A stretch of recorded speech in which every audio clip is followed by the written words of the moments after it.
নতুন স্টাফ আনুক, ওই খারাপ স্টাফ আমরা চাই না। ওরা মারধর করে, ওরা গায়ে হাত দেয়, মেয়েদেরকে খারাপ প্রস্তাব দেয়, একজনের বিপরীত করে আরেকজনের কি সুযোগ সুবিধা বাড়ায় দেয়, লাঞ্চের সময় এসে ডিউটি করে। আন্দোলনে নামছি, আমাদের 157 জনের বাইর করে দিচ্ছে, তাও আমরা কিছু করি না। এখন পানা টানা দিয়ে বাইর করে দিচ্ছে, সমস্যা নাই। আমরা ডিউটি 1 ঘন্টা পর্যন্ত করছি।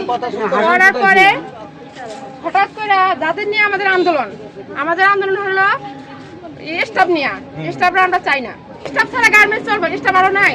আমার কাছে নতুন স্টাফ আনুক, ওই খারাপ স্টাফ আমরা চাই না। ওরা মারধর করে, ওরা গায়ে হাত দেয়, মেয়েদেরকে খারাপ প্রস্তাব দেয়, বাস্তবিক কথা। খারাপ অপরাধের সাথে প্রেমপ্রীতি করে, একজনের প্রেমপ্রীতি করে আরেকজনের কি সুযোগ সুবিধা বাড়ায় দেয়, লাঞ্চের সময় এসে ডিউটি করে।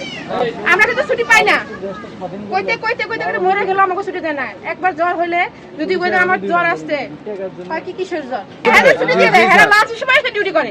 তার জন্য আমরা সব মেয়েরা একত্র হইলাম, একত্র হয়ে বললাম যে আমরা স্টাফ চাই না।